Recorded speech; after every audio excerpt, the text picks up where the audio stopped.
Greetings, everyone. My name is Carla Morrison, and I'm the president of the Friends of Auburn Avenue Research Library on African American culture and history. We are really excited to have Dr. Nichole Phillips here this afternoon, and we're even more excited that you all came to be with us.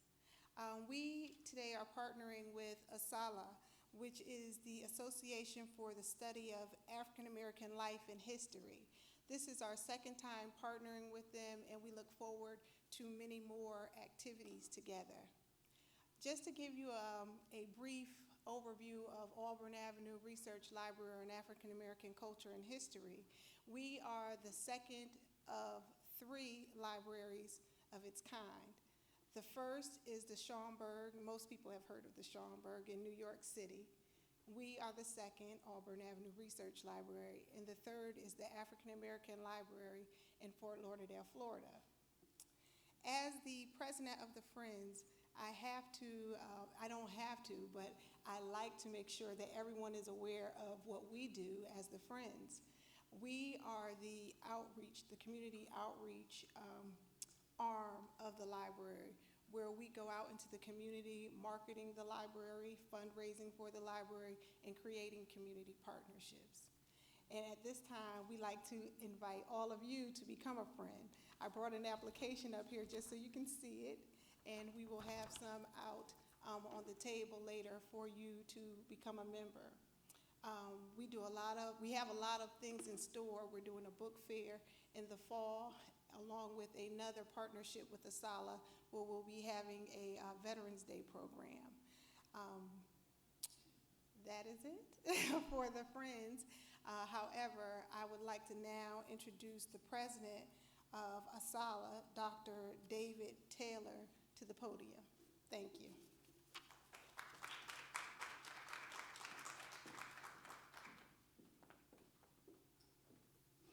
Good afternoon. As has been suggested, my name is Dr. David Taylor, and I am the president of the Atlanta branch of the Association for the Study of African American Life and History, better known as ASALH, and that's easier to say. On behalf of the staff and leadership of the Auburn Research Library, Friends of the Auburn Research Library, and other sponsors, including ASALH, we welcome you this afternoon to sharing and discussion with Dr. Nichole Phillips and her newest book, Patriotism Black and White, The Color of American Exceptionalism. Joining Dr. Phillips this afternoon is Dr. Andrea Gillespie, Director of the James Weldon Johnson Institute and Associate Professor, Department of Political Science at Emory University. Dr. Gillespie is also an author of A New Black Politician, Cory Booker, Newark, and Post-Racial America and Obama Administration, Symbol, Substance, and Hope. It should be an interesting discussion and dialogue I think that you will enjoy. Now, for those of you who are not familiar with ASALH, we are a national organization founded in 1915 by Dr. Carter G. Woodson, a Black Harvard-trained historian. It was Dr. Woodson's ambition to inform this nation about the contributions of the African and African culture to its growth and vitality. In that sense, he was among visionaries of his time in the promotion of multiculturalism. In furtherance of this goal, he was a prolific author and writer, disseminator, and interpreter of the African American experience. He was the original and promoter of National Negro History Week, which we now call Black History Month.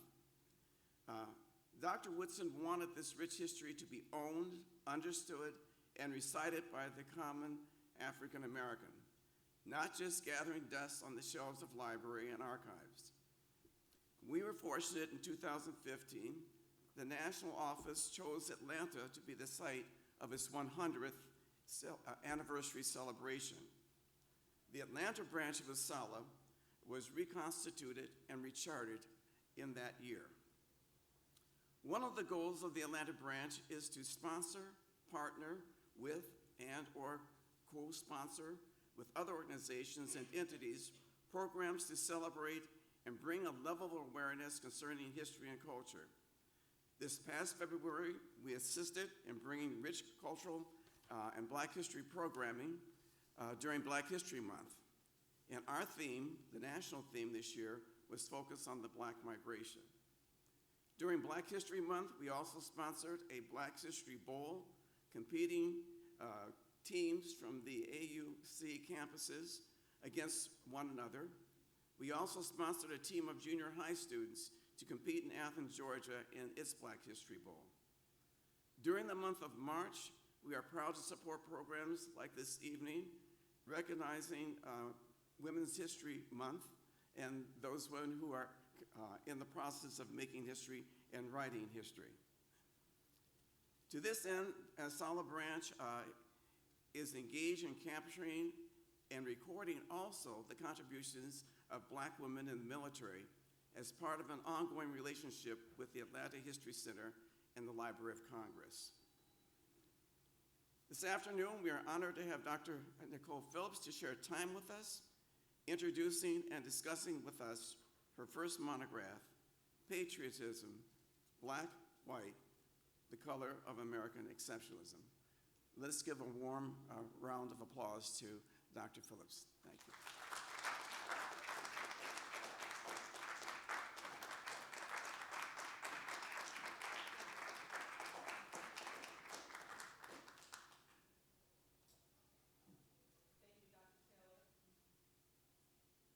Thank you, Dr. Taylor and Ms. Morrison, for your introductions. Welcome, everyone, and thank you for coming. Good afternoon, everyone. We're really glad for you to be here. Today, we want to have a nice conversation about this book. When Nichole asked me to do this, I wasn't 100% sure that I was going to be able to do it, but then when I saw the book and realized how this was actually going to be really generative for my own work, I was like, oh, I have to read this book, so send it to me. I will make this happen. So I'm really glad to be with you today and to share the book with you. And I hope that your interest is piqued by the conversation. If you haven't already read the book, there are books that are available outside. So it's always nice to start a conversation on a book off with what motivated you to start this particular project.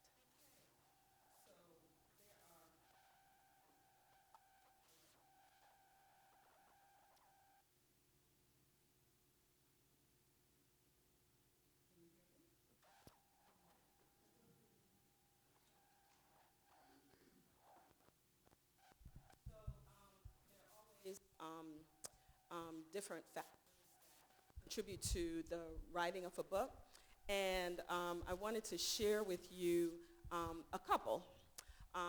The first begins with my acknowledgments, where I write, Langston Hughes writes the poem, "Let America be America again. Let America be the dream the dreamers dreamed. Let it be the great, strong land of love." His classic poems stayed with me for the years it took for me to transform field research and a fledgling dissertation into a mature book. Let America be America again points out Americans' unexceptionalisms, shortfalls that demand strivings after liberty, justice, and equality for many. Blacks, poor whites, Indians, i.e. Native Americans, refugees, and those others who are seeking to build a homeland of the free. Paradoxically, his poem not only reminds us, but also definitively embraces and celebrates Americans' exceptionalisms. What makes her great? The people. They make up America's social fabric. The people are comprised of whites, blacks, Native Americans, and immigrants. Persons of every race, ethnicity, and nationality. Also included in the people are old world adventurers, farmers, entrepreneurs, and bricklayers representing workers at every socioeconomic level of society. Each social and cultural group has contributed and to developing America, the dream and what the dreamers dreamed it can and will be. These are few of my thoughts and reflections on what remains a rich and complex but glorious poem birthed from the 1920s Harlem Renaissance. And as much as researchers claim neutrality, research projects are still often autobiographical. Though my research started as part of a religion and politics project about the state of Tennessee, I suspect research on American national identity and American exceptionalism stems from the ruminations of my mind and heart. In both these recesses, I frequently queried, what does it mean to be American? Having grown up around immigrants and their first-generation children, with me, a first-generation Black American woman included in the latter group. And so, as readers turn the pages of this text, they will find me searching after and arguing for what it means to be American. Yet in a specific context around a definitive historic moment and for particular groups of people, white and Black, rural and Southern, political populist, and evangelical Christians. So it starts with me and my wrestlings up until this point with what it means to be American, given the context in which I grew up in. But then I enter Bald Eagles in 2006, a rural West Tennessee community that is known for its agribusinesses. So agribusinesses are large farming companies, so not small farms. And Bald Eagles County and the 3 cities that comprise Bald Eagles County is an agricultural community, but it's also a community that is filled with industry. And so when I enter in 2006 and re-enter in 2008, I had resided in Bald Eagles for 7 months. The town had become for me a portrait of motorcycle culture and beauty pageantry, duck hunting, and waterfowl gaming. Faith-based nonprofits against the nostalgia of a strong military presence. City life mixed with farm life and family at the center for community grounded in love of God and country. I returned to this community during a highly charged political season in our nation's history. In both church communities, white and Black, I was viewed with a hermeneutics of suspicion, like, what are you doing here? And why do you want to study us? Because I was an outsider, not having grown up in the South, much less in West Tennessee, and specifically not in Bald Eagles County. Like the rest of America, this rural and Southern locale was wrestling with notions of identity. Racial, religious, political, age, and gender. Presidential election politics defined the American landscape. And so this is the first time in America where we see such a diversity of presidential candidates that presses on who is American and what it means to be American. Hillary Clinton had introduced herself into the race for the White House as an Ivy League educated white woman with a Southern heritage from Arkansas. John McCain, born in Panama Canal Zone, Panama, entered the race for the White House, having clinched the 2008 Republican nomination as an older, affluent white gentleman with a military background. He had secured an elite education, the U.S. Naval Academy, and was a decorated military veteran, despite our current president's disparagement, and a respected former prisoner of war. Mitt Romney, a wealthy corporate businessman and former governor of Massachusetts, entered the White House race as the nation's first Mormon. Bill Richardson, former governor of New Mexico and of Hispanic descent, entered the presidential race on the Democratic ticket. Mike Huckabee came to the race as a Southern evangelical and the sole candidate in the election primaries who represented any semblance of true Southern identity and values. Against this political backdrop, Bald Eagles' identity and patriotic conceptualizations and notions of an exceptional America was being challenged and contested, as was the rest of the nation. The community at large and both church communities were trying to make sense of their communal and individual self-definitions being turned upside down and shifting our country's political environment.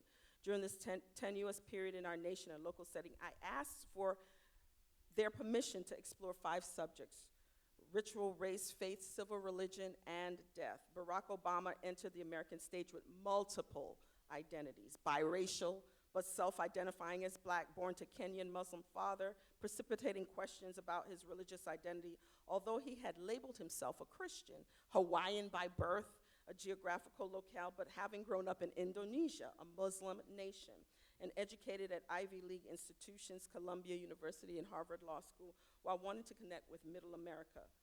By Obama's second year on the election trail, I had settled into new living quarters where both communities, white and Black, were intent on questioning my motivations for studying them in their public and private spaces. So the questions coalesce around a particular, also historic moment.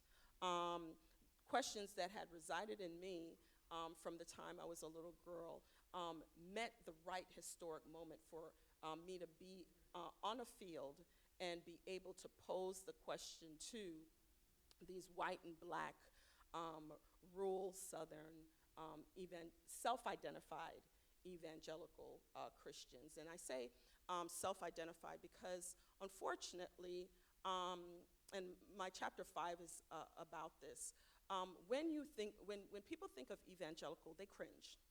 And they cringe often because evangelicalism is color-coded for white, and we have to add some complexity to what it means to be an evangelical. And it's not only color-coded for white and conservative, there is a conflation of evangelical as a concept and a term with political ideology. And so what I end up doing is I attempt to, in a way to excavate the term, to give us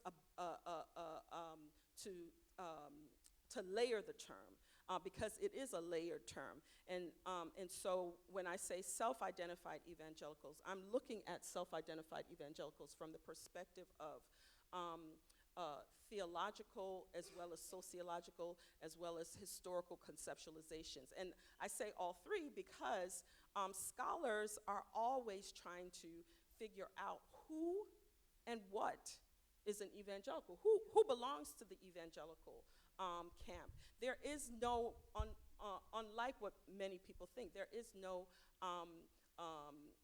consensus on who belongs to evangelicalism. So when I think about evangelical, if you identify yourself as a practicing Christian, I'm going back to the root. Evangelical simply means good news. And for the categorization that I use to identify or to understand these self-identified evangelicals, they would be, for the white evangelicals, they are mainline evangelicals. Why? Because they are part of the United Methodist Church. And when we think about evangelicals, we don't think about the United Methodist Church because the United Methodist Church historically has a liberal theology. And then for the missionary Baptists, black missionary Baptists, they're black evangelicals. All right, so you talked about ritual. A lot of this is tied up in this concept of civil religion, and Right. so your overall question is how race manifests itself differently through the lens of civil religion. So for our audience, can you define what civil religion is? Right. So civil religion is, and I'm dealing with a lot of complex concepts. Civil religion is, for some, it's identified as a public faith, meaning that it is not the faith of the church. It stands between the church and the state. So it is the public faith that is tied to a political society or to the state. So that's one understanding of American civil religion. For the members of this community, when I went into the community, I essentially said, to make it simple for them, I said it is this connection between religion, politics, and American values, because in our civil religion and in our expressions of civil religion, our moral, our racial, our political systems, our political commitments emerge. And so that's a kind of simpler definition of civil religion. Another way to understand civil religion is in terms of American patriotism and the rituals that emerge during our particular holidays, like Memorial Day, like a Veterans Day, like a Martin Luther King Jr. Day. Those are civic holidays, but they're also civic religious holidays. Why? Because in many respects, they point us to our sacred documents, which is the Constitution, the Declaration of Independence, et cetera, et cetera. So there are many different ways to understand American civil religion. Then In terms of civil religion, there is the northern version of civil religion, which is based in an Enlightenment tradition, but there are regional civil religions. So Southern civil religion and Southern civil religion, unlike Northern civil religion, is supported by evangelical faith. And then there are racialized understandings of civil religion, black, white, based on racial experiences in America. So in general, that is civil religion. It is a common public faith. It is a common public faith that we say is meant to unify the country. It is meant to politically legitimate the country. It is meant to give us a common moral language about the country that we live in. However, in some respects, there can't be a consensus on civil religion because of the factors that I just mentioned. Regionalism, it's racialized, and so there is no one agreed upon definition. However, there are general definitions of American civil religion. So does that mean that civil religion is part of American exceptionalism? And so by saying that, I'm asking whether or not this is just an American thing or whether or not we can find evidence of civil religion in other cultures and in other countries. Right. Great question.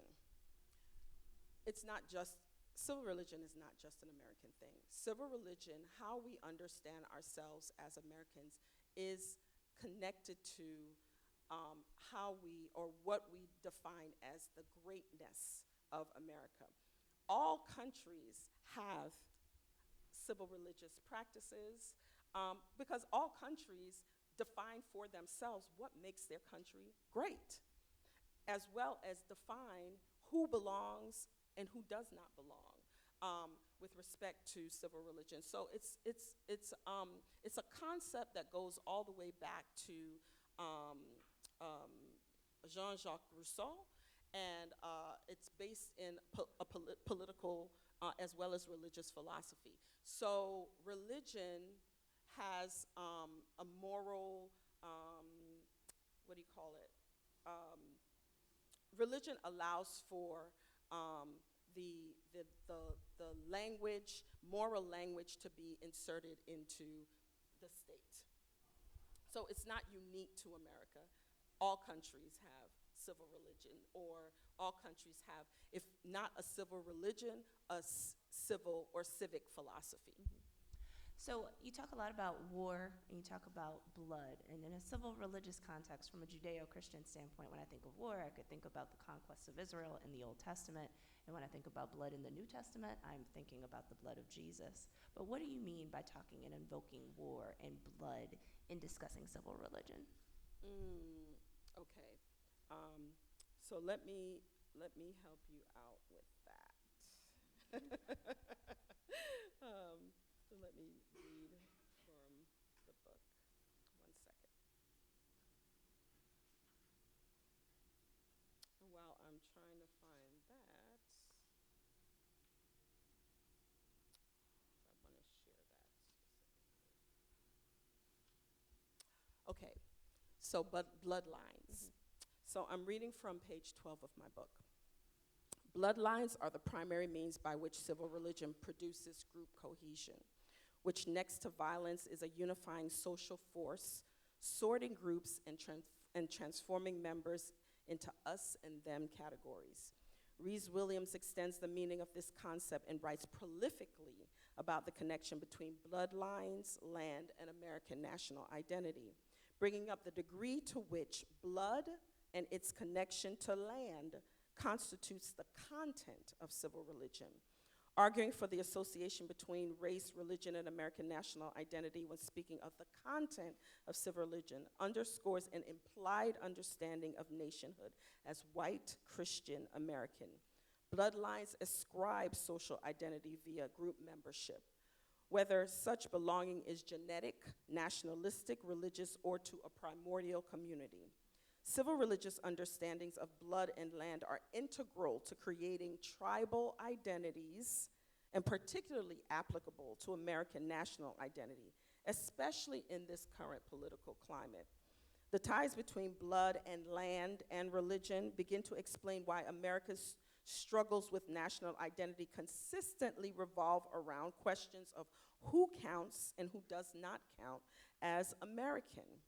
An often historically veiled debate, it resurfaced more publicly when this nation's panic button was triggered after Osama bin Laden's jihad-motivated Muslim extremist attacks used orchestrated airplane salvos flown into the New York City Twin Towers, Shanksville, Pennsylvania field, and Pentagon propelled America into the war on terror. The nation continues to reel from the attacks and to fight on foreign grounds in order to protect domestic interests because on September 11, 2001, the blood spilt of 3,000 dead and another 6,000 injured was unexpectedly spilled on American soil because of the maneuverings of a religious ideologue in the land of the free and in the home of the brave. So we see here that with the spilling of the blood, that was an assault on American national identity. That was an assault on group cohesion. So war or blood, land, and religion is how we identify ourselves as Americans. It is part of our understanding of civil religion that was inserted, and this is another way to understand civil religion, was inserted with the Civil War.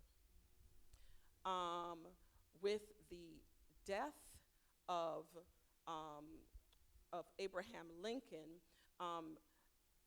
symbolically, that was understood as the death of Christ to not only save a nation, but precipitate the rebirth of a nation. So our civil religion, the notions or the politics of death enters into our civil religious understandings with the death, sacrifice, and the rebirth of the nation around Abraham Lincoln. And so when I say patriotism, black and white, what I'm also saying is the ways in which spilt blood, the ways in which human blood sacrifices become a defining feature of what it means to be American. You putting your life on the line to uphold particular constitutional values, liberty, certain freedoms, and so that is a defining feature of what it means to be American, as well as what makes America great. And so in Bald Eagles County, you have evidence of people in both of the churches that you study, the black church and the white church, and black and white, people who have spilled blood, people who had participated in public service, who had given their lives in military service. But there's as all academic projects have, you have a research question, and then for social scientists in particular, you have a hypothesis. And so your basic hypothesis is that while blacks and whites will pay homage to civil religion, and they will certainly invest in and buy into it, that they're going to interpret it differently, and it's going to manifest itself in different ways. So was your hypothesis true? And if so, could you explain how it was true by talking about your main findings? Yes.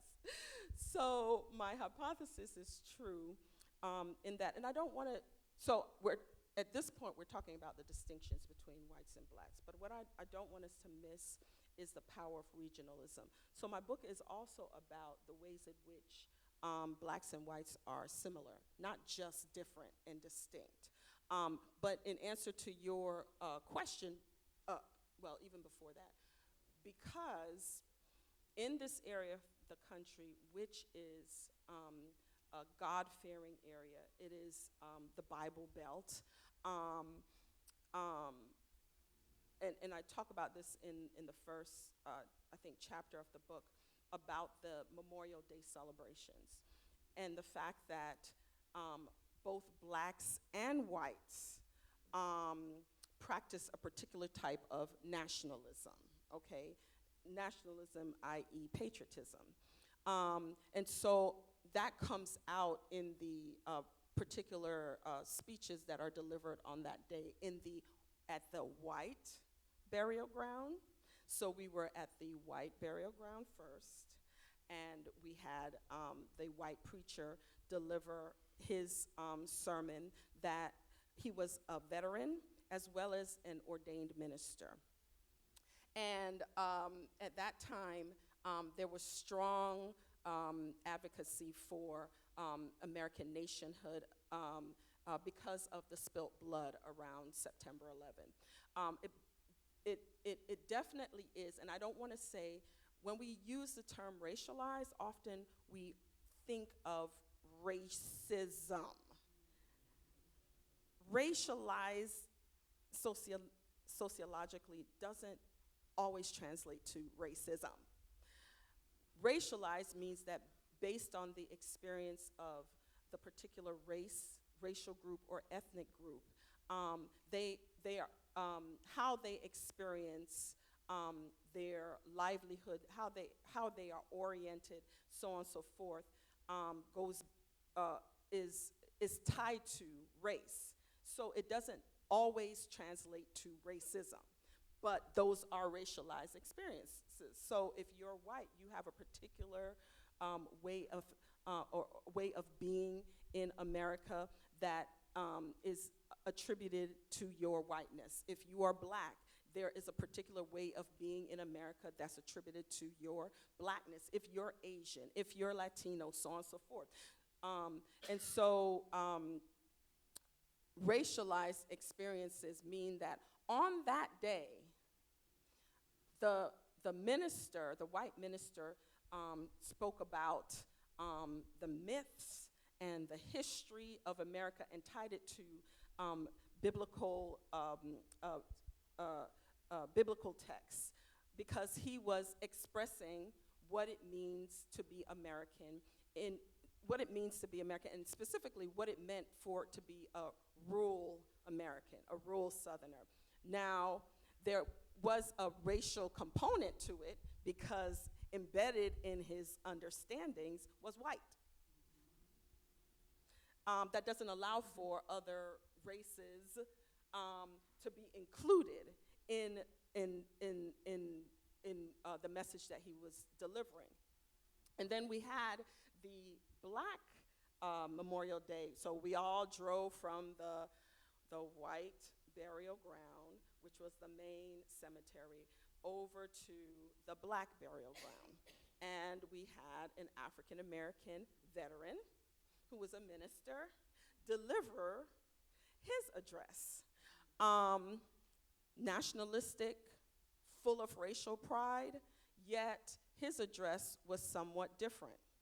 His address pointed out that war is deadly, but also pointed indirectly to the fact that, hey, America hasn't lived up to its promises with respect to Black people. And then he gives scripture about the healing from Chronicles. In order for this country needs to repent in order for it to be healed, because there's always some type of social infraction against Blacks. Different civil religious messages, different evangelical messages, because Southern civil religion is undergirded by evangelicalism, and different understandings of what it means to be American based on race. Okay, so that's an example of the similarities, this embracing of nationalism and racial pride, but definitely pointing out the distinctions between the two groups.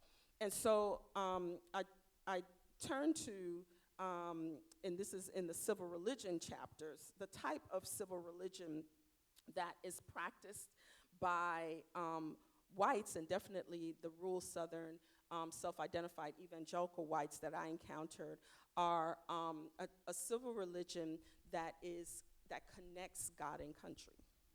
and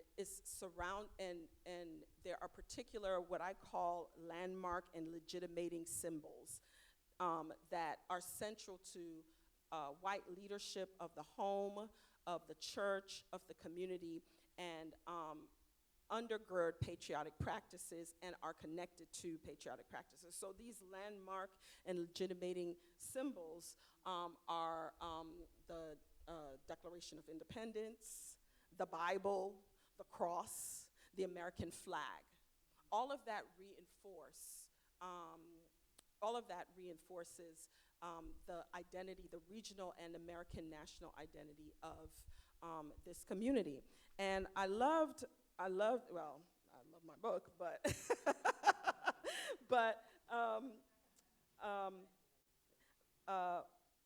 but I want to point out the ways in which blood, land, and religion play into how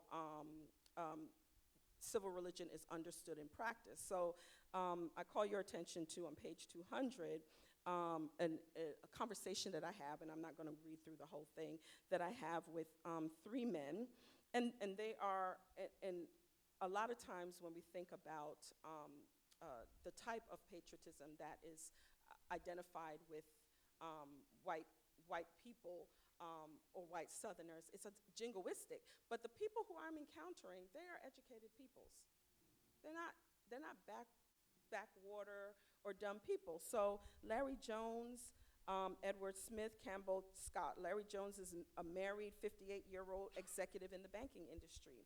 He moved from Memphis to Bald Eagles 18 years ago and is more active in the community than the church because of his travel schedule. Edward Smith is in his 60s, married, and a retiree from the service industry.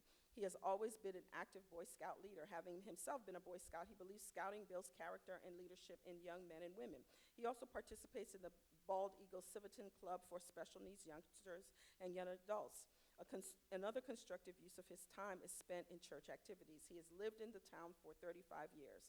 Like Mr. Smith, Campbell Scott is married and a dedicated leader of the Boy Scouts and Girl Scouts. Scott is a retired human resource manager who spends time in the church and working with the community-oriented transition programs that partners with and is a ministry of the Bald Eagles First United Methodist Church. The Transitions program trains and teaches life skills to formerly incarcerated women. In the following exchange, all 3 men regard death on the battlefield while protecting America to be a sacrificial act. They admire and relate this type of death to a strong belief in country. In the midst of conversation, they also point out that Americans have more regard and respect for veterans of the Iraq War than those of the Vietnam War. For them, special patriots are men and women who have chosen to serve our country via military duty. Even beyond special patriots are those who die on battlefields. These men name them ultimate patriots. So they distinguish between special and ultimate patriots. And I'm going to skip the actual interview and talk about the role of violence in unifying groups and that blood sacrifices whole societies together.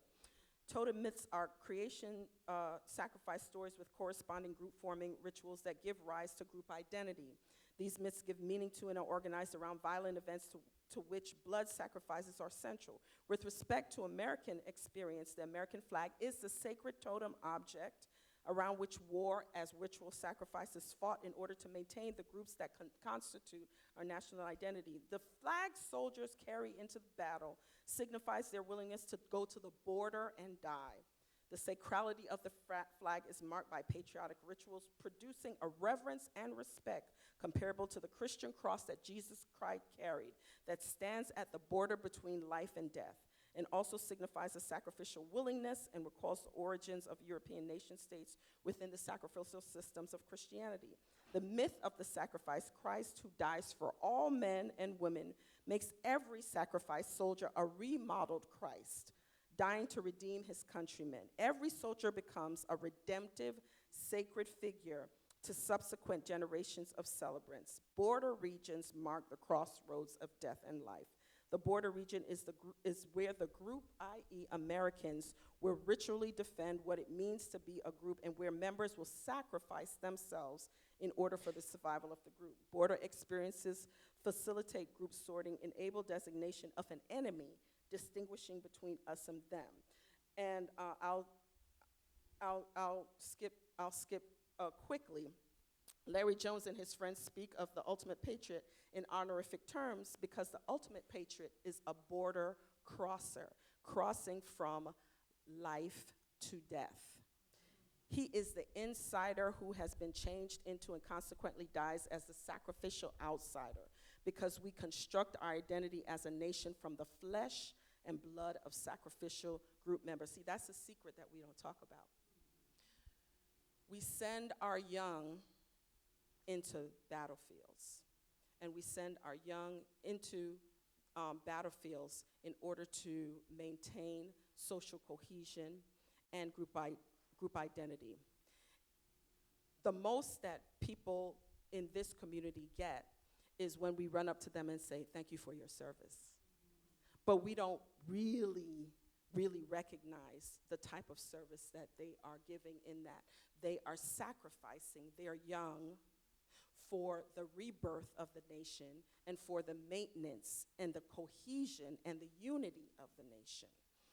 Hence, when we have a Colin Kaepernick, I'm not opposed to what he does, but I think we don't understand how white Americans understand patriotism. And that's the point to a book like this, how they understand American civil religion and the connection between bloodlines, religion, and land, and you sacrificing your life like Christ sacrificed his life for the redemption of the nation. You're being a border crosser. You're going from life to death willingly. That's why it's a sacrifice. And so, and then when we think about the South, significant bloodletting is one feature that makes war ritually successful. The identity-producing blood sacrifices of Southerners are kept alive because they exercise the practice of sharing public and social memories of soldiers whose lives were lost in previous wars, even as far back into the past as the war between the Confederacy and the Union. Though competing histories of bloodletting continue to vie for Southern loyalty and identity, comment Marvin and Ingle, it is fair to say that blood sacrifice to the nation as a whole has become the primary sacrificial identity of Southerners, and particularly because of the Confederate States' shocking losses during the Civil War. So we see here the role of the American flag, we see here the role of the cross, we see here the role of the Bible in understanding the civil religion of whites, these legitimating and landmark symbols. Very different for blacks. Why? Very different for blacks because their understanding of black civil religion is based in a nation-based paradigm of race, which explains how they live their lives daily in America. They are residents of the community and citizens of the United States. They still exist in a social world or land that is often disconnected from their white counterparts.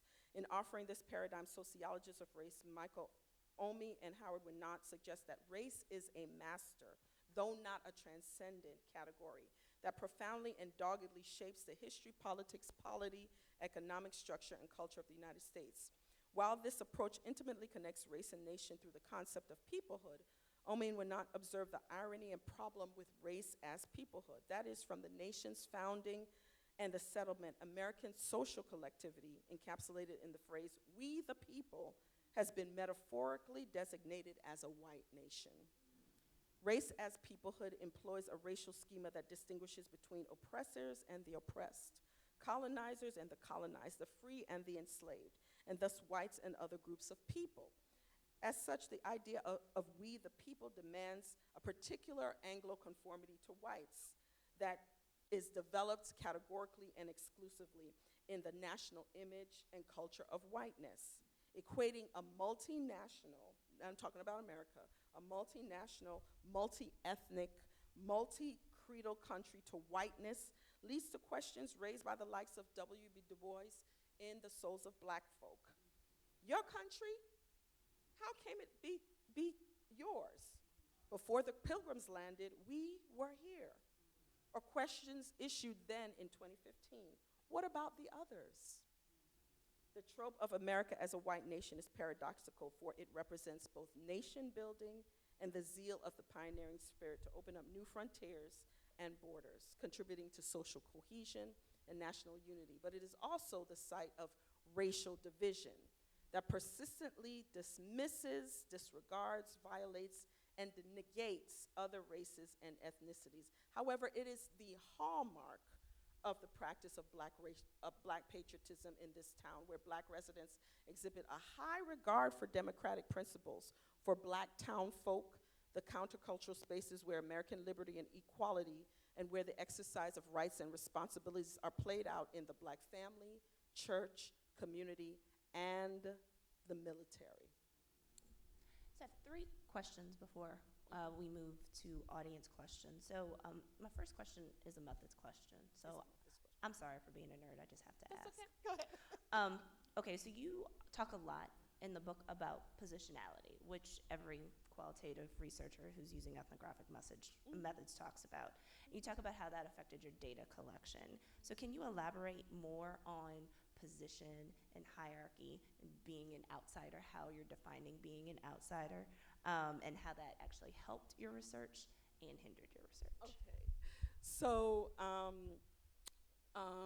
as Dr. Gillespie said, when you are doing field research, positionality is a major concept. Positionality includes what we identify as being an insider to a particular group or experience and being an outsider to a particular group or experience. Positionality also includes embodiment. So for instance, when I initially went into the community, I went into the community with and this was 2006, I went in with a co-partner. And he was a white guy from, I think it was New Zealand. And there was a recognition that when we interviewed the same groups of people, the answers and the responses to the questions might be different based on our positionality, which includes, you cannot negate your embodiment. You come with all of that. And so if it were white people, they would give him answers, and they maybe would reveal more of themselves to him than maybe to me. And if it were black people, it would be the same thing. And so, yes, I talk about being an outsider, insider, because I was an insider based on my race. So the black community was probably more open to me because of race, but I was still an outsider to them, because first of all, they were like, why are you here studying us? And I remember, and so this is the black community, and this is after I had gotten permission, and after the pastor had run it by the deacon board that I was coming into the community to study the history of the church community. And he kind of left it at that, because that's about as much as he could take for what I was saying. So then I explained, well, I'm doing a little bit more than just studying the history of the community. I'm also studying religious practices and how they translate across, races or not. And so, so I thought, this was earlier in the process, I thought that when they called a church meeting, that I was welcomed. And the mothers of the church glared at the pastor like, what in the world is she doing in here?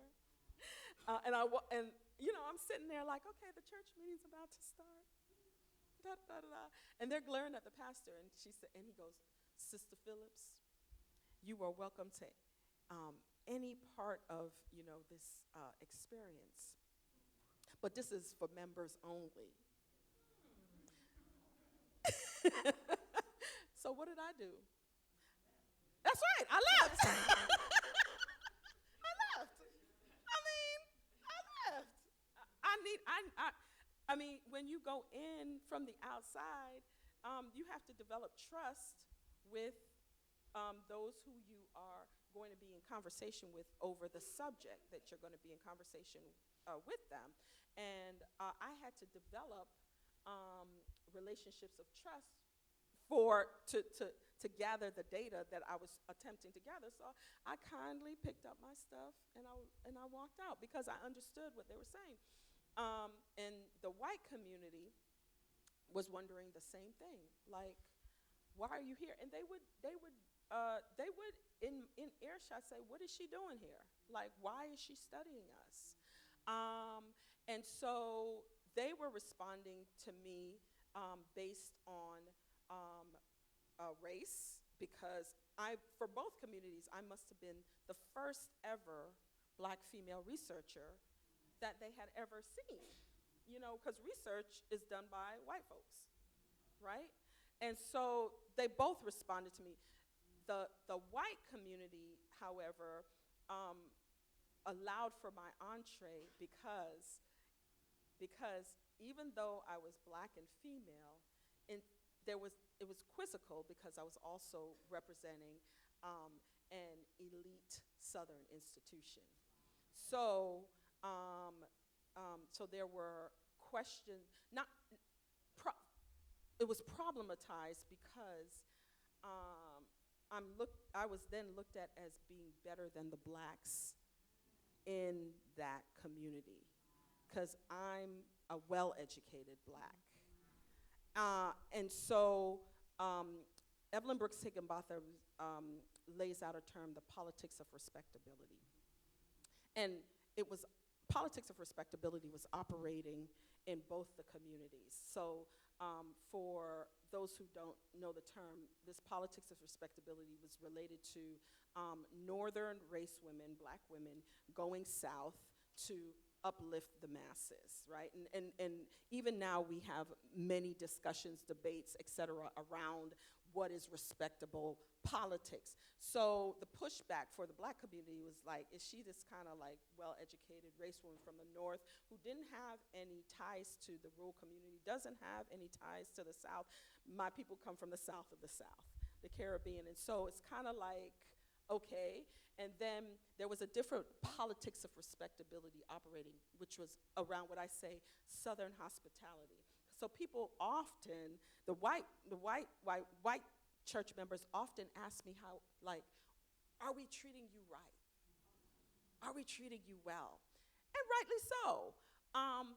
But the other thing with respect to insider, outsider, and the method is that I didn't realize the power that my embodiment had on both communities, and especially on the white community, because part of their response to me was this fear around how I was going to ultimately write about them. So I had to be empathic and sensitive to that. And to the point where initially when I went in, they weren't willing to answer my questions. They were cordial. I could come, I could observe, but they weren't really, they weren't trying to become invested in my study because they were fearful that I would identify them as being racist, which was pointed out by the pastor. When I said, hey, I'm asking these questions, do they not have opinions on it? And he said, well, actually, they do. And then he pointed out that he was Democratic and they were Republican. So the value that is associated with being Republican versus Democratic in that setting. But he just forthrightly said, they are fearful that when you end up writing this, you are going to identify them as racist. So positionality is something that definitely had to be navigated from my place as well as from their place, because we all had preconceived notions. So I have a follow-up question to Sure. embodiment. You've talked about embodiment in terms of race and in terms of gender. What about in terms of religion and actually being able to forge common ground with them on shared articles of faith, or maybe even your connection to a seminary?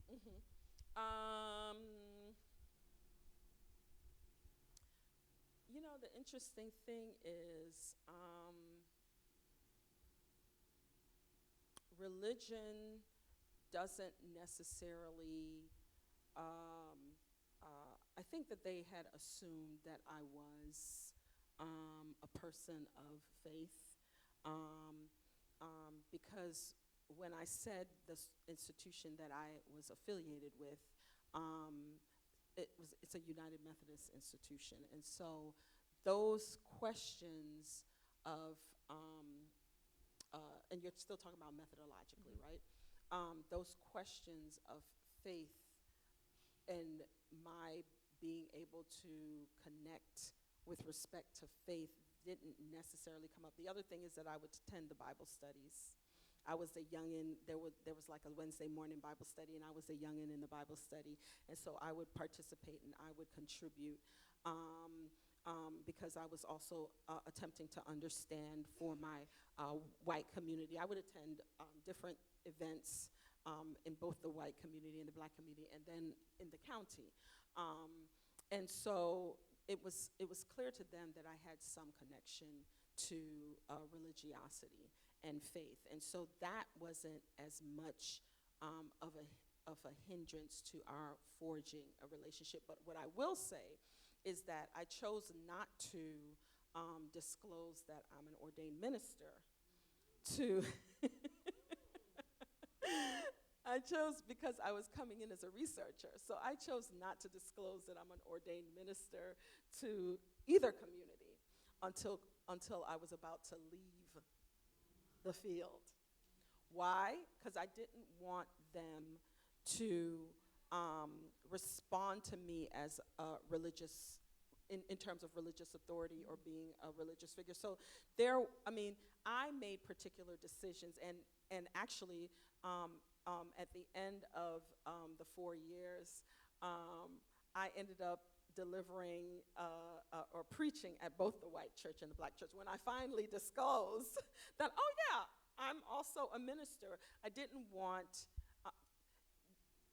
honestly, being a religious authority figure can be both positive and negative. I think the feeling is that we disclose all of who we are to religious authority figures, but that's not necessarily true. We go to church on Sundays, and a lot of things might be happening in the home, and we are presenting in a respectable way.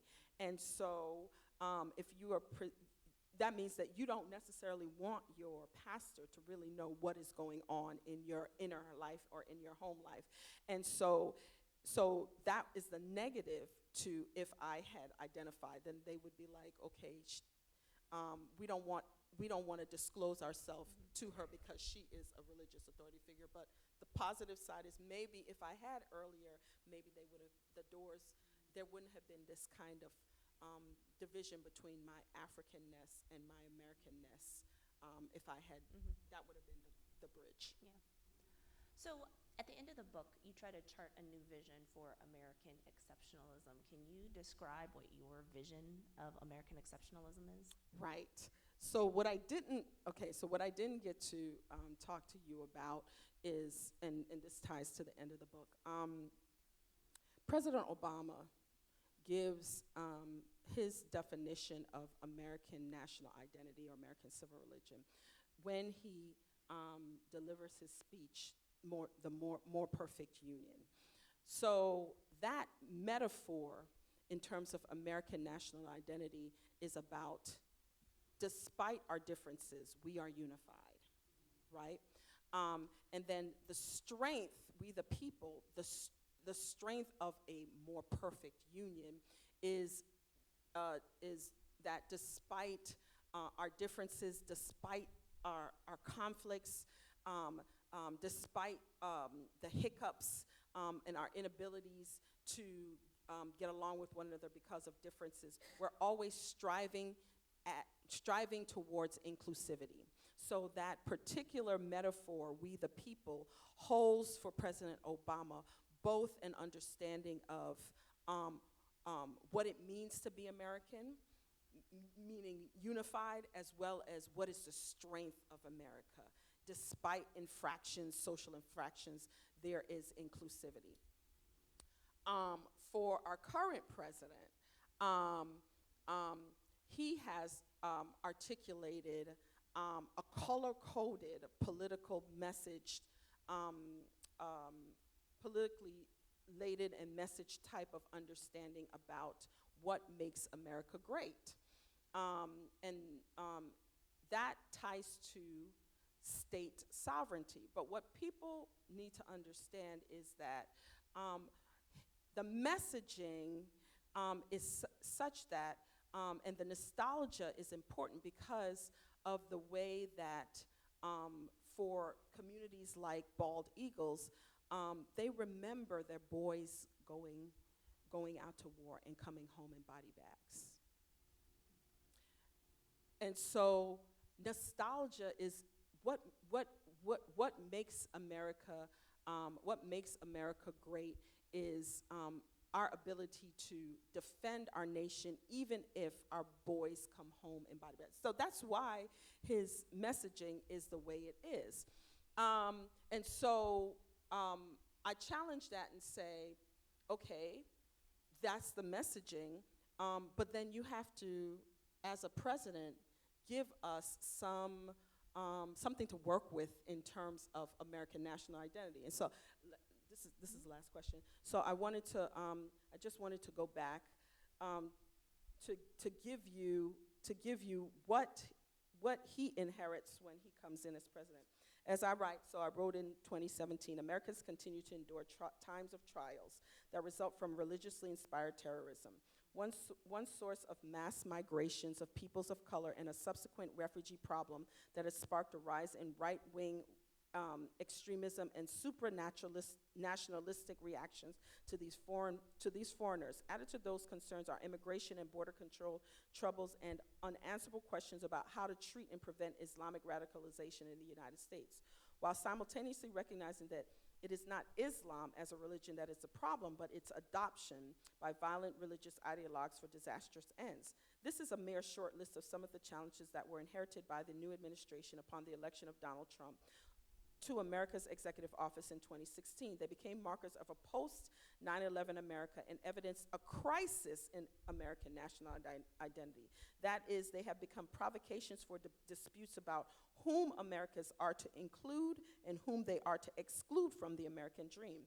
Such disputes have led to increased law enforcement measures, whether in the form of bans on Muslims or a ban on immigrants and refugees from Muslim-majority countries, or raids on undocumented immigrants and immigrant communities. Stricter policing of black bodies has become part of the normal enforcement of law and order of the nation's present administration, displaying the nation's might. It is a form of dominance, power, and authority over racially marked bodies in this racial state. Alongside those measures are President Trump's exceptionalist pronouncements about making America great again. His saying, which began as a campaign slogan, now serves as a pervasive message about America's past supremacy, appealing to a segment of the U.S. population hopeful about America again rising to the place of superiority, as if our country has somehow relinquished its supreme and esteemed position in the world stage. Unlike his predecessor, President Trump's definition of America's national strength is state sovereignty over and against inclusivity. Besides that, the fact that Trump's articulation of this ideology is color-coded in its political messaging, his most eloquent tool is nostalgia, a memory of place. By reorganizing the American public's temporal experiences around nostalgic activity, he grants permission for white middle America to recapture times when public and private social spaces were circumscribed by social controls to manage a growing population. Furthermore, his use of nostalgia recalls a former time when efforts to sanitize and sterilize unwanted, polluted, and politicized social bodies from the American body politic were legally allowed. By hearkening back to a romanticized past, Trump seems to suggest and unofficially sanction the formation of a racially differentiated society, one he proposes will yet again make America prominent. Coupled with this is his approval of state restrictions on marked bodies, subjecting some individuals and groups to exclusion from the American dream in order for this country to yet again experience its political strength, military might, and vast power, although the brand of American exceptionalism that Bald Eagles community members honor and revere is rooted in historic and national values that differ from those President Trump espouses, Bald Eagles residents who have survived endless war still laud America as sovereign, so supreme, with all of its exclusionary connotations, not only setting the country apart from much of the rest of the world, but also setting the trajectory and tone for accepting an exceptionalism that makes America great again, because their formulation of this American creed has been cultivated in a cauldron of continuous societal and global changes impacted by Islamism, immigration, economic insecurity, cultural pluralism, and majority-minority demographics in the nation. Such dislocation can elicit an anti-democratic reaction from such rural Southerners and other segments of the U.S. population. More than that, shifts of such grand proportions impinge upon interpretations of American national identity, making the task of building consensus disagreeable while clearing the way for rhetoric and actions that purportedly will make America great again. So a new American exceptionalism will allow for different moral arguments, will allow for larger borders. And when I say larger borders, I am in no way saying that America or the state should not be able to define who comes in and goes out of its borders. I'm advocating for a responsible nationalism, and a responsible nationalism would allow for nation states to determine who are citizens, who aren't citizens, who can be citizens, but at the same time be empathic and not push out those like undocumented immigrants who are fleeing countries for a better life here. So a new American exceptionalism would allow for greater borders, as well as for the ability to have bald eagle whites who send their boys out to war and come back, and whose bodies come back in body bags to be recognized, and at the same time for the whites in this community to exercise a particular civic responsibility that calls for the inclusion of all peoples in the American dream. So what's next for you? What's your next project? Oh my gosh. Oh my goodness. So, yes, so I love religion and politics, but I really love religion and the American public life. So I want to do something around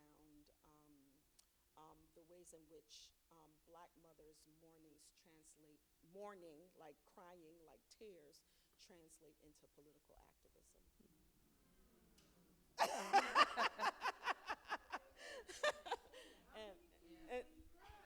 Yeah, we cry a lot. We cry a lot of tears. Yet our mourning does translate into social movements. I mean, if we look at Emmett Till's mother, there are different factors that contributed to the beginnings of the civil rights movement, and the fact that she was courageous enough to leave the casket open to show what happened to her son was one of the precipitants for, at that time, the modern civil rights movement. And so her mourning translated into the precipitation of a social movement, all right? And so I'm looking at that now and the ways in which Black motherhood and their tears and translate into a type of political activism. Yeah. Well, clearly that resonates, so Yeah. people are looking forward to it. So I'm sure that many of you have questions, and so what I'd like to do is to invite people to come up to either stand. I'm going to move my microphone over, and then we'll start. Hi. Hi, my name is Jackie. That's my great nephew.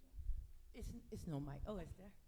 My name is Jackie, and that's my great nephew, Mir. We're both Northerners.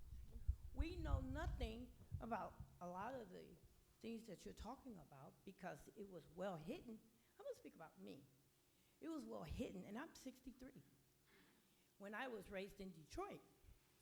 This is information I want to take up north. But I need it. Buy the book.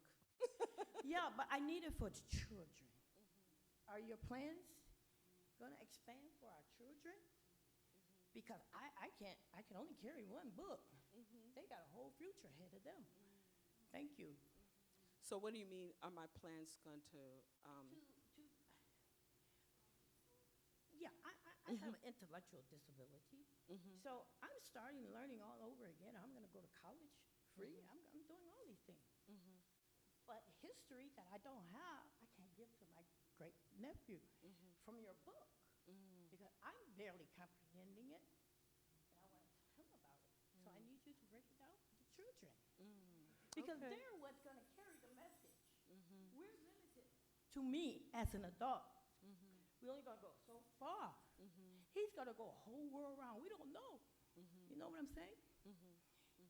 So, I understand. great book, Thank you. great project, Thank you. and my blessings to you. Thank you, thank you, thank you.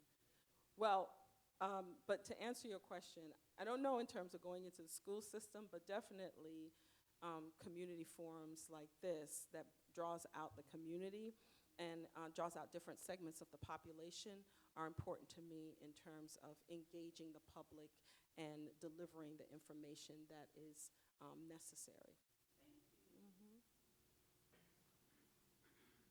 Thank you both for your Sure. scholarship and sharing your first Saturday of spring with us. Question, I was curious, and this may be a little bit outside of the scope of your work, but did you have any experiences with brown evangelical communities in Bald Eagles or elsewhere when you were doing this project or since?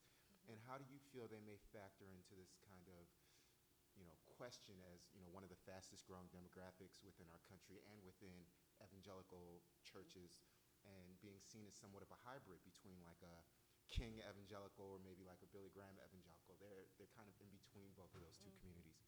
How do you kind of think of their impact or how they move this patriotism or this question forward? That's a great question. So I really can only deal with what was on the ground. So Bald Eagles is, the county is about 80%,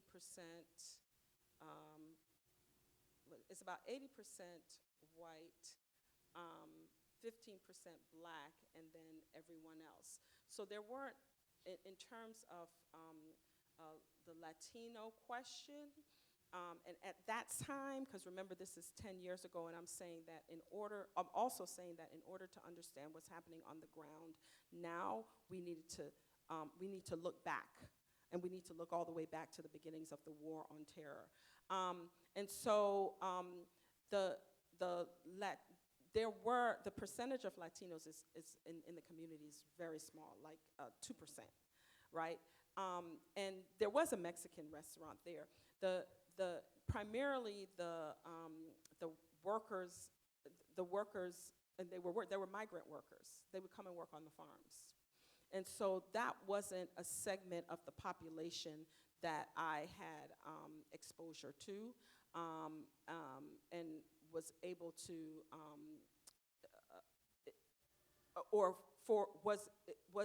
it was not able to significantly impact my question about civil religion and how we understand who and who is not American. But as I read before, on the ground, issues around immigration, there were migrant workers, all those issues were really kind of starting to coalesce, as well as not necessarily the Latino community, but brown bodies, and specifically a president that is considered a marked body. I know many people celebrated the presidency of Obama, but his presidency also precipitated a lot of questions around what do we do with this thing that is an anomaly. And so his presidency, when you are a president, in your embodiment, you are saying this is what it means to be American. So in the same way that his brown body precipitated confusion, it precipitated a lot of separation, but we're not focused on the fact that it also precipitated a lot of angst, that his presidency was a major marker in shifting American culture and social structure. And so if we look at his embodiment as a brown body representing American national identity, and we connect it to the brown bodies of these immigrants, we can see the ways in which this brown body, being kind of the official marker of what it means to be American, could cause a whole lot of problems for a whole lot of people who weren't used to that. Do you get what I'm saying? I don't know if I answered your question fully, but it was an attempt. Okay. Thank you, Dr. Phillips and Dr. Gillespie. I'm interested in the work that you're doing moving forward around mothers and mourning, and so I'm glad that you asked that question, and I want to tie it to the work that we're speaking of now. So let me first acknowledge your red, white, and blue. I see Patriotic. You. Yes, I see that. I see that it's intentional. Right. But I want to talk about this triad of death, sacrifice, death, and rebirth that you mentioned, and how you tied that to the American story, because I never read it like that before. And I want to talk about that, and I want to say, if we're talking about a new American exceptionalism, it seems to me then that the old must die, right? But then I want to be reformulated. Be reformulated, okay. But I want to tie that to this conversation about Black motherhood and the ways that we've experienced maybe a sacrificing, a death, and then maybe a rebirth in this American project. So I guess my question would be, I want to lay that out there because you may go somewhere with that, because I'm trying to tie these things together in my mind too. But I want to ask the question, where would Black mothers be in this triad? So in the sacrifice, death, and rebirth, where are we?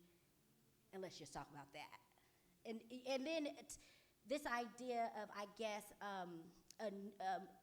these things moving us to social and political action. Does that make sense?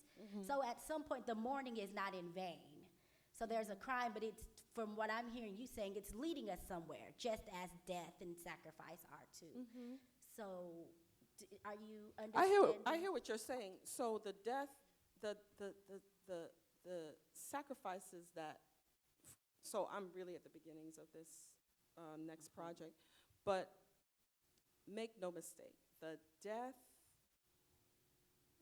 that Black mothers are experiencing due to either interracial or intraracial violence is not a marker for what it means to be American. And so, it's, I don't know if we can translate how the whites in this community understand this notion of bloodlines tied to religion, tied to the land, in terms of pulling a whole nation together. Meaning Black mothers are on the periphery. That they're not central to the role of war and blood sacrifices in defining what it means to be American. But that's a good way. I didn't think about it like that, but that would be a good way to draw them, to begin to draw them into the center, because their political activism, I think what you're saying is their political activism should be counted for what it means to be American. Is that what you're saying? Yes. Two of my favorite Emory people. How do you see your theological construction of the death and the sacrifice and kind of what that means? How do you see that becoming a tool, particularly for pastors who may be working with congregations who experience this kind of racialized civil religion? Well, I didn't talk about the ways in which public theology holds civil religion accountable. So I wouldn't use the term death and sacrifice specifically in the way I think you're using it as connected to evangelical faith. I would say, and in the book I have a case study on how blacks understand, this is Thurman, how blacks understand the religion of Jesus when their backs are against the wall, okay? And so with respect to that, that helps to articulate a public theology of war, right? And Alan Callahan is a biblical scholar and a cultural critic, and in the book he talks about, let me just say that the case study is about what happens in the Bible study with the black pastor and two parishioners. And one of the parishioners, I think it was David Johns or whatever I named it, whatever his pseudonym was, and he was like, look here, sometimes you got to pull out some arms when your back is against the wall. And he was talking about physical arms, okay? And the pastor and the head deacon were like, whoa, whoa, whoa, like pushed back a little. It said, the religion of Jesus is revolutionary but nonviolent. And then I come back, and so they're trying to keep him as part of the community. This is what I talk about in terms of moral logics of compassion and a moral logics of religious authority. So they're using their religious authority and being passionate at the same time to think through this moral question. And Callahan presents and says, look, that's great that when our backs are against the wall, that we have this nonviolent Jesus, yet throughout history, African Americans have also taken on the concept or the trope or the figure of a sword-wielding Jesus, right? That was what the slave insurrections were about. And so here you have this irony, here you have this paradox, here you have this dialectic. When your back is against the wall, you draw on the nonviolent religion of Jesus, yet in terms of our racialized experiences, we have also drawn on Jesus bearing arms. And what do you do with something like that? I don't know.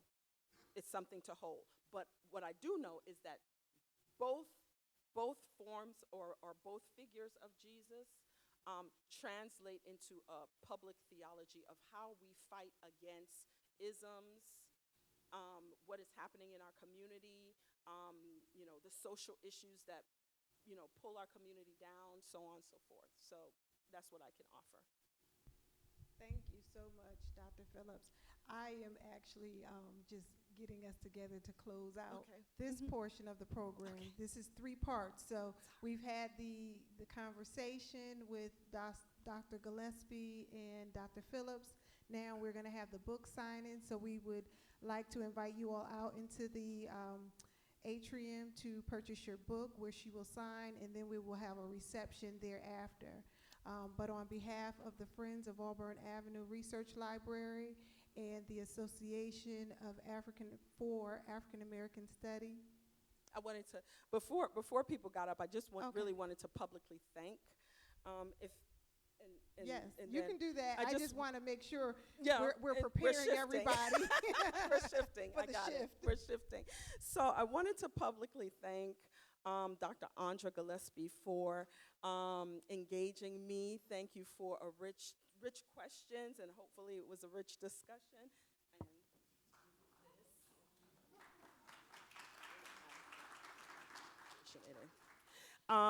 I also wanted to thank the Auburn Avenue Research Library on African American culture and history, and the Friends of the AARL for making this dream come true. Why would I have chosen the AARL for my book launch? Because I'm a New Yorker and I've always wanted to give a public lecture talk at the Schomburg. And so I've always looked at this library as the Schomburg of the South. So I am delighted to have my book launch here, as well as ASALA, the Association for the Study of African American Life and History. And you should know that their national initiatives this year is on migrations, as well as the 400th anniversary of the arrival of Africans in the U.S. So 1619, the first set of slaves, to 2019. I really wanted to thank Dr. Candy Tate in absentia, because she made this happen. Dr. David Taylor for introducing us. And then I wanted to go to the Candler School of Theology, BSc greeters, Shalonda Capers, Carmen Cunningham, Naomi Fletcher, Erica Godfrey. Christopher isn't with us. He wanted to be with us. Joya Moore, Brandeis Toulos, Astria Wilson, thank you from the bottom of my heart. My organizer extraordinaire, Allison Henderson Brooks, Orlando Evans for being the photographer, the caterer, catering with a flair. The Greater Turner AME Church members who came to support me, and Pastor Tony Bill and Ingram, who had to leave early. I had invited the Wellesley Club of Atlanta, as well as the Black alumni of the Harvard Club of Atlanta. And then I turned to quickly,